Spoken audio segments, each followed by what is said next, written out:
Hey everyone, and welcome back to The Explainer. Today, we're diving into a sci-fi classic that asked a question way back in 1967 that honestly we're still wrestling with today. So let's get right into it. Just think about that for a second. In our world of gene editing, of artificial intelligence, could we actually engineer beings with godlike power? I mean, it sounds like something pulled straight from today's headlines, right? But what's so wild is that this exact question was the beating heart of Roger Zelazny's incredible novel Lord of Light, written over half a century ago. It's this powerful, and I mean powerful, look at what happens when humanity gets the power of gods, but maybe not the wisdom that should go with it. Okay, so to really get this book, you kind of have to travel back in time with me to the 1960s. It was a period of massive change, and this novel is a perfect mirror of that era. You have to imagine the air was just buzzing with Cold War anxiety about what technology could do to us. At the exact same time, you've got counterculture movements questioning every form of authority and this huge wave of Western fascination with Eastern philosophies like Hinduism and Buddhism. Somehow, Lord of Light just bottles up all that energy, and it was so groundbreaking, it won the prestigious Hugo Award in 1968. All right, so with that backdrop, let's jump into the incredible world Zelazny built. And trust me, this is where sci-fi and ancient mythology collide in the most amazing way. Okay, so the premise is this. Humanity has colonized a distant planet. The very first colonists have figured out mind transfer technology, so they can basically live forever by jumping into new bodies. And what do they do with this power? They set themselves up as a pantheon of Hindu gods, create a super strict caste system, and, this is key, they make advanced technology illegal for everybody else. It's the ultimate power play. But, whenever you have a system built on total control, a rebellion is pretty much inevitable, right? And in this world, that pushback comes from one of the so-called gods himself, who decides to tear down this whole idea of manufactured divinity. And that's where our hero, Sam, comes in. He was one of the original colonists, but he's completely rejected this whole playing God routine. So what does he do? He takes on the persona of the Buddha, of Siddhartha, to bring a totally radical new concept to the oppressed people: enlightenment, liberation for everyone, not just the privileged few at the top. So this slide really breaks it down, right?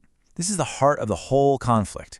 It's not just spaceships and laser beams, it's a war of ideas. The gods use technology to maintain control and hierarchy. Sam, on the other hand, uses philosophy as his weapon to fight for liberation and equality. And this is where the book goes from being a cool sci-fi story to something profound. Sam's rebellion isn't just about politics. It's deeply rooted in these incredible philosophical concepts from Indian knowledge systems. Let's dig into a few of them. So let's start with this idea of Maya, which is basically illusion. The gods' entire empire is built on a lie, a grand illusion that they're truly divine. They use their technology to put on a big show, right? Miracles, displays of power, all to keep people in awe and under their thumb, hiding the simple truth that they were once just regular humans. And this quote right here, it just nails how they use Maya as a tool of control. The gods don't actually fix anyone's suffering, they just give people a simple, divine reason for it. And when you have an easy answer, you stop asking hard questions. Sam's whole mission is to smash that illusion to pieces.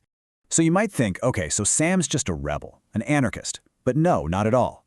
His fight is framed as an act of dharma. That's his righteous duty. He sees a world out of balance, a world governed by the abuse of power, and he feels a deep moral responsibility to fight that injustice and restore some kind of ethical order. And this is really the moral heartbeat of the novel. It's not just about what feels right to you personally, it's about the ripple effect of your actions on everyone else. This idea of dharma turns Sam's fight from just a simple power struggle into this really profound moral quest. And of course, you can't really talk about dharma without talking about karma. The novel does a brilliant job of showing that every single action has a consequence. Even for these immortal gods, every choice they make, every act of cruelty, every grab for power, even their rare moments of kindness, it all ripples out and eventually always comes back to them. And this quote just drives that point home perfectly. Nobody, not even a self-proclaimed god living in a celestial city, exists in a bubble. The story uses this unbreakable law of karma to show that, in the end, you can't escape moral accountability, even if you can live forever. So what's the end game in all this? What's Sam really fighting for? It's this concept of moksha, liberation. And for Sam, this isn't just about a political revolution. It's about freeing people's minds from that cycle of ignorance and illusion the gods have trapped them in. It is true spiritual freedom. And this is such a key point. The book is saying that real freedom, real moksha, isn't just about having no rules and doing whatever you want. It's about achieving a deeper awareness, about understanding the true nature of reality, and breaking free from the psychological chains that others have put on you. Okay, so you might be thinking, this is a great story, but it was written in 1967. Why are we talking about it now? Well, it turns out, the ideas Zelazny was playing with are more urgent today than they have ever been. Just think about it for a second. We are right now debating the ethics of AI that can create convincing illusions and gene editing that could create a new class of enhanced humans.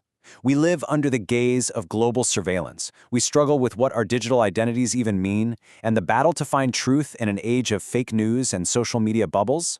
That's our daily fight against a modern kind of Maya. This book saw it all coming. And when you boil it all down, this is the novel's huge, flashing warning sign for us today.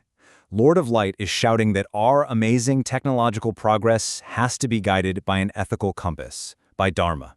Because without it, our greatest tools for liberation can and will become our most powerful instruments of oppression.